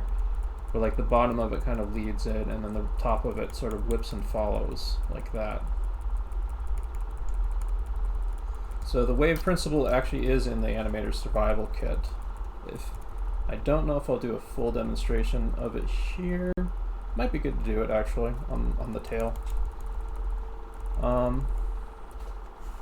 But another example of an application of the wave principle is on this flag right here. It's being affected by wind.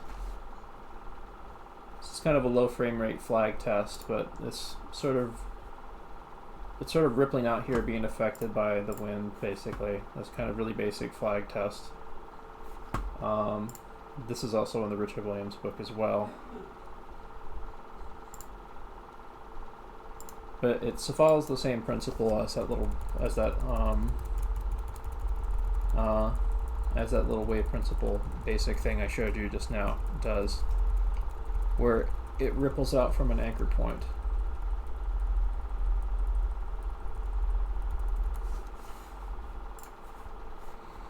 In this case, we have to pick an anchor point for the tail and stick with it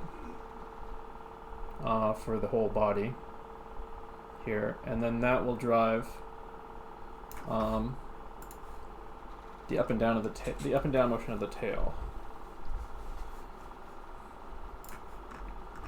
But instead of doing that, let's take a look at what happens when we put the character's head, when you put like a copy paste of the character's head that I had from the model sheet on the rotating points of the head. So I'll get in there.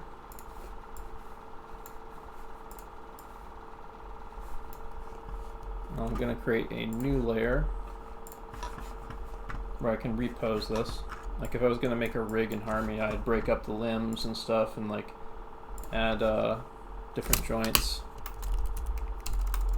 and stuff, but I'm not worried about rigging right now. I just want this just to show off what happens when you rotate the head around using that little guideline of the rough animation.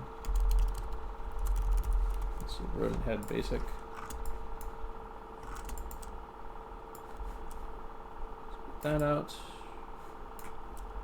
Give it its own peg so I can manipulate it. Attach it to the master peg right here. And then it should be on the line layer. There we go.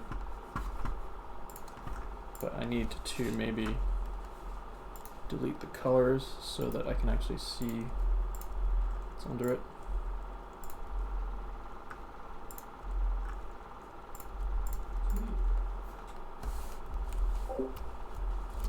Alright, so for this, I'm not going to be moving by the drawing, I'm going to be moving by the peg. And that's a Toon Boom Harmony thing. But first things first, I'm going to change my center point here so that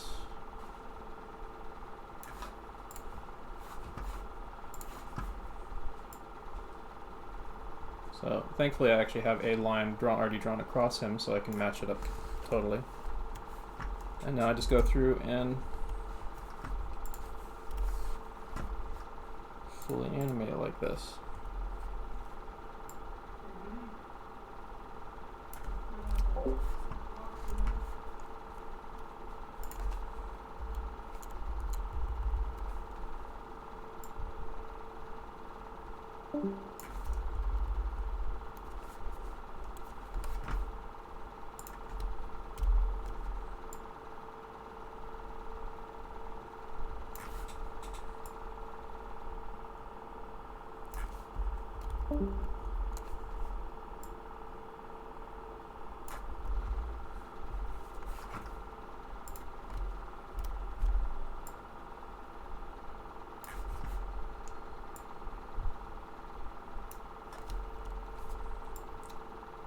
So how are you guys liking this so far? Are you getting something out of this? I'm curious about how this approach to demonstrating is working out for the people watching.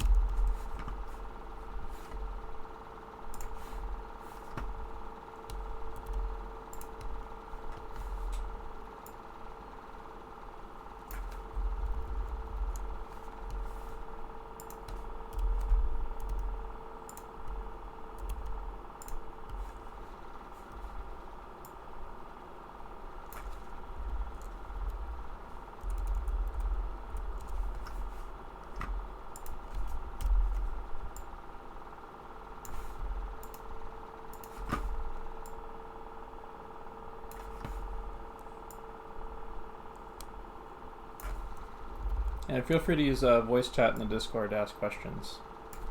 We can do a good Q&A right now if you want.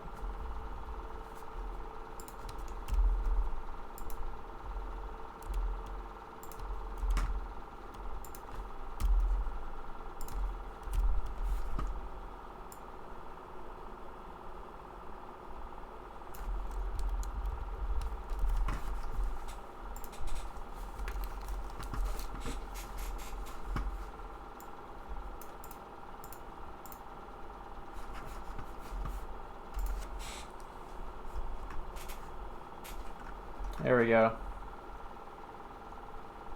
So there's more I could definitely do. Like I could like offset and like delay those ears, for example. So they're kind of following the bob of the head of the body. But you can see when you put the character's head on the this little kind of nasty evil robot Mickey-like creature. Like the character, the personality I was trying to go for with it a little bit starts to come through a little bit, and that gives me something to play with even more, the more I develop this walk.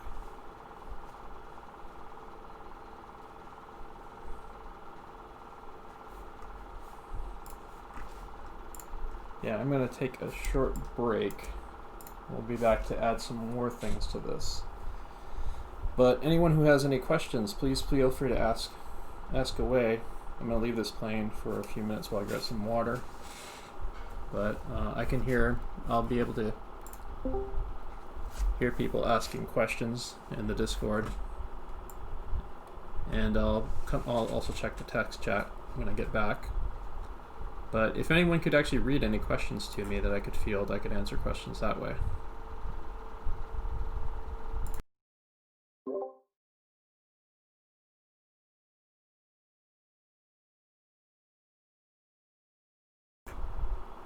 Sorry, I had myself self-muted in the Discord, but not on Twitch. I wanted to ask if anyone had any questions to ask.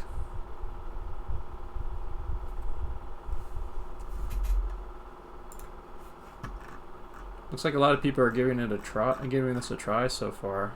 I might be able to give some feedback on some of the well. One person actually posted animations, one person actually did an animation cycle in the Discord. This thing, I might be able to give some critique on this actually. So I think he might be going down a little bit too much, but we'll talk about this in a bit. I'll bring that in and maybe see what's going on with that.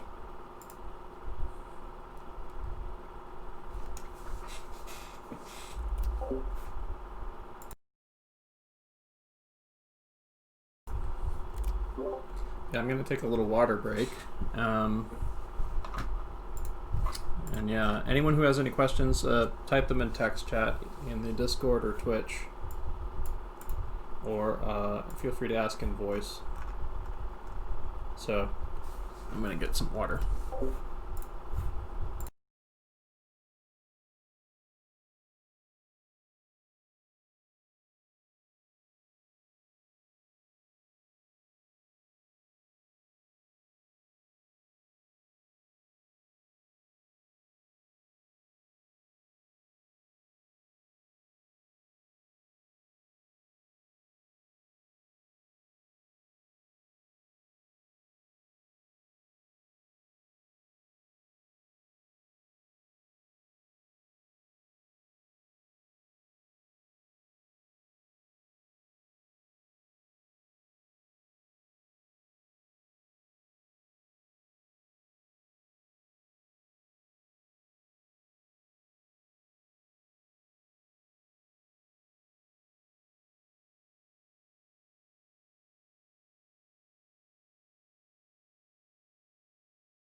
Alright. So I'm thinking we should probably wrap it up pretty soon. I might go over some other things on walks a little bit to give some previews of some of the things we're going to be going over in the future with these. Because we're going to work some more on walks next week. Walks are not something that you would do a single class for. We'll be doing continuously more advanced walks and also developing the walks that people are doing for their homeworks. So the basic homework is I want you to do a walk cycle, preferably on 8s, but you can feel free to try other ones. Create your own little character, preferably simple shapes, so you can keep track of things. And use the Richard Williams Animator Survival Kit stuff as a reference, and a guidebook if you have a copy of it, to create your own walk cycle with your own character. And you can post it in the Discord for feedback, and I'll try to get to it too. I normally want to give live feedback, but I think I'm going to wait until next week for that. We're going to end it pretty soon, unless people have any questions.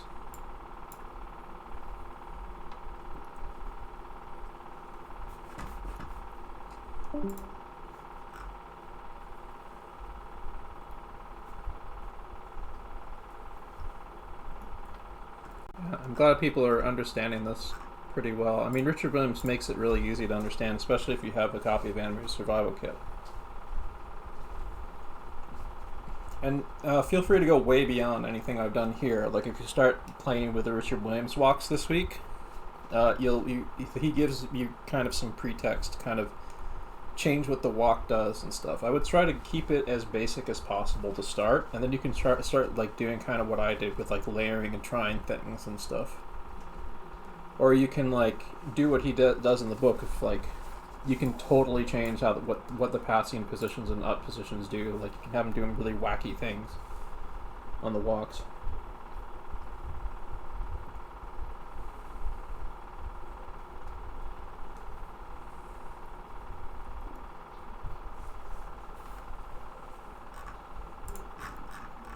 I think I'm gonna try my hand at animating this on paper. Yeah, if you can, do you have any way to kind of peg it so that? Yeah, I've got a animation disc and a. There you go, and a hole puncher. Acme punch. Yeah. Yeah, well there you go. Yeah, Do it. Do a pencil test. I just got my hole puncher today from Japan. It's one of the Acme punches made for it. So. Very nice. Yeah, I want to if I get some more income, I actually want to set up a traditional animation hole punch station here. And, because I got a light disc and stuff, and a light disc desk I can use. But I don't have a hole puncher. I searched for a while for them, and there's really only one company that makes them, and they're these yellow ones on eBay from Japan. Mm-hmm. Because Japan is the main country that still animates traditionally. Oh yeah, all the anime. Mm-hmm. The eBay listing was actually called an anime tapper instead of a Acme puncher.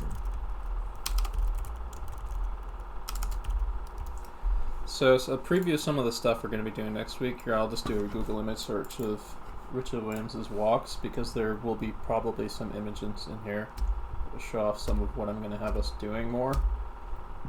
In the future we're going to be doing rock walks from the front, like what's seen here with the tilt of the shoulder and the hips.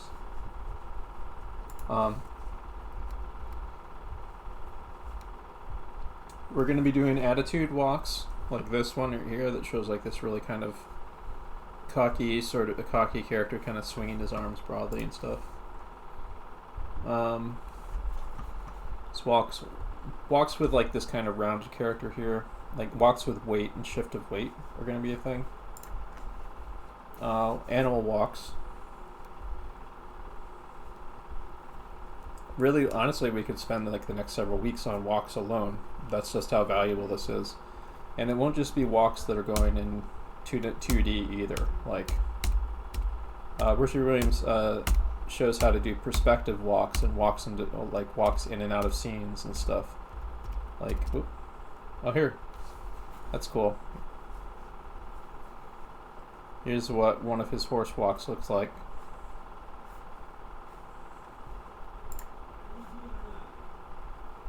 Here's another one from the Animated Survival Kit. Horse walks are really tough to do, by the way. So this will be like super advanced stuff when we start. Horse canters are actually one of the hardest things to animate, by the way, because there's so much going on. Not a horse walk, a canter is like something slightly different. There's a lot of bouncing that goes into it.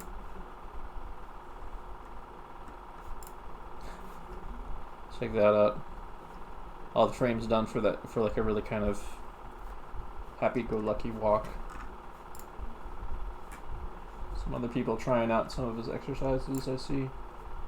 But yeah, like there's walks in different directions and movement in different directions. This one's like kind of a Bambi thing going on here of a deer.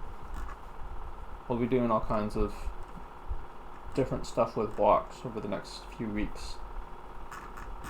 And you'll get to fully develop your characters like, angryanimator.com. I'm meaning to check out that website some more, but this shows the point of view of a walk from the front that will be using. Looks like this guy has maybe this angryanimator.com tutorials might have some useful information there. I've seen these before.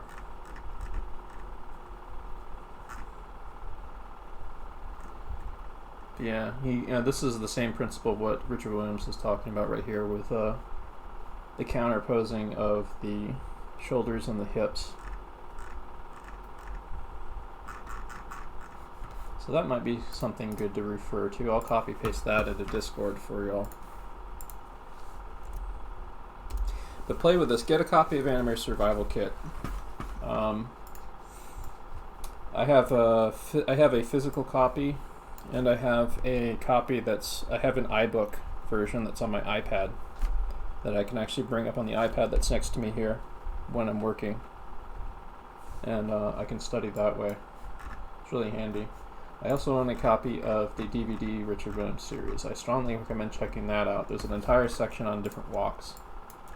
And also, when we start getting really into hang on, I'm going to bring up Richard Williams walk perspective.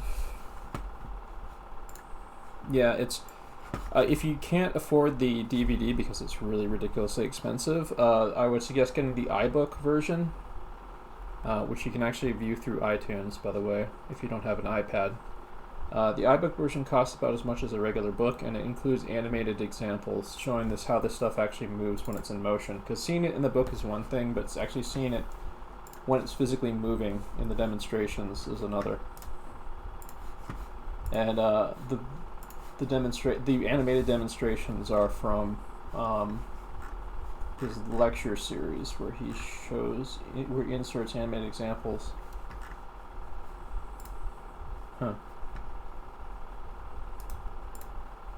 Not sure what this is from, but this shows how to do a walk in perspective. We'll be going over walks in perspective. I think that's from one of the Loomis books. No, it's not from a Loomis book. I have no idea what this is, but this looks like it's potentially useful. Timing for animation. H.P. Whitaker or J. Haas, 1981. Hold on to that. But this is a kind of a scruffy perspective walk page from the Richard Williams book right here. But he tells you how to break down the perspective and stuff. I actually want to see if I can find some more in-depth guides on how to plot walks in perspective. Animating perspective is a huge thing, especially like freehand perspective is used an awful lot in WebGen animation. Let's see, WebGen.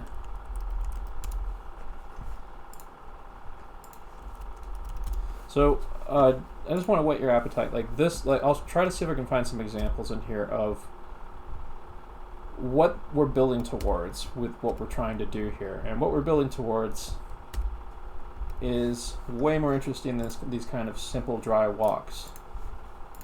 What we're building towards is stuff like what we're going to see here. So I want people to pay really close attention in particular to WebGen animators. And WebGen animators actually define it here in this little video here. Say mostly young digital artists gains attention through GIFs and fan-made animations they posted online, hence web generation. Most of them were Japanese, but there are WebGen Western animators too that are actually working in the anime industry. And some of what I'm doing here and trying to guide people through here is actually like the lessons that I'm picking to do here is lessons that I chose to do based on feedback from some WebGen animators I've been talking to. Some WebGen professional animators that have worked on like really crazy cool anime series and stuff. And one of them in particular says that, actually both of them said that they really strongly emphasize practicing walks, and like at least once a month, one of them, the two that I talked to, will do like some basic walk stuff. because it kind of reorients them. But anyway, here's some examples of WebGem stuff. Oh, hang on, I should mute this because otherwise I'm going to probably get a copyright strike. Actually, you know what? I'm going to...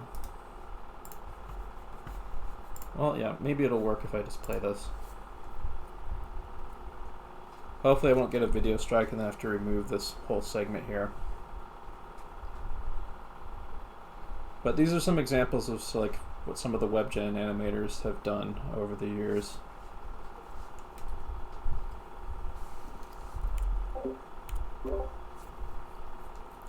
And what we're doing in here is the building blocks of being able to do this kind of stuff.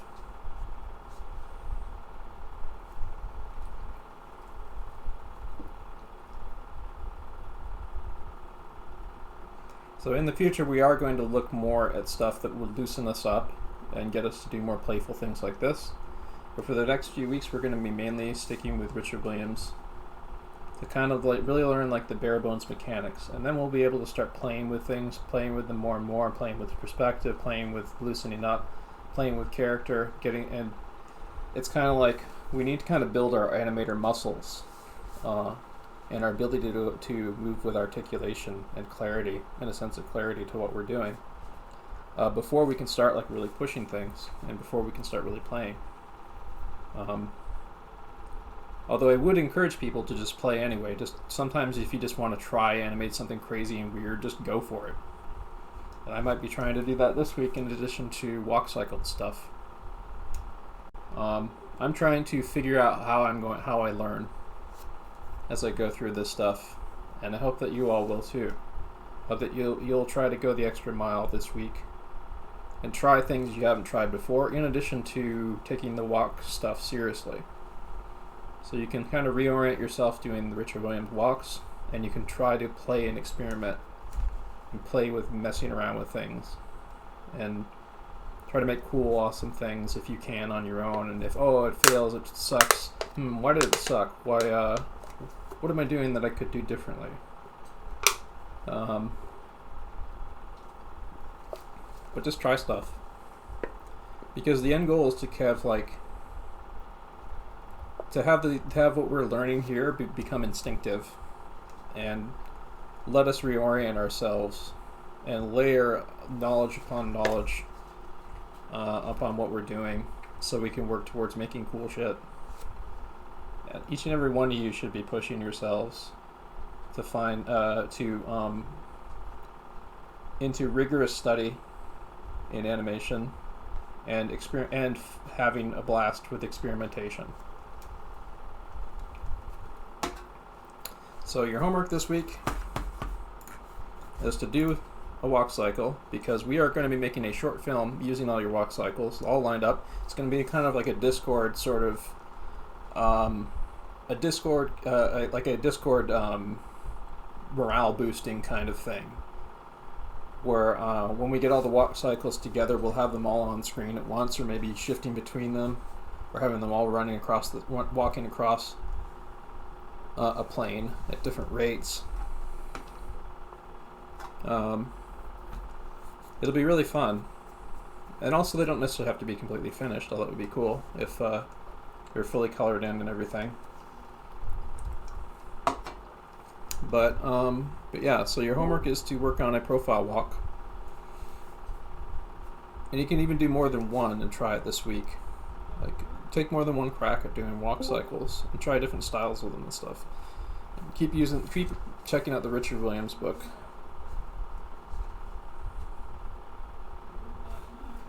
So yeah, I'll end it here very shortly. Thank you all for coming, and congratulations.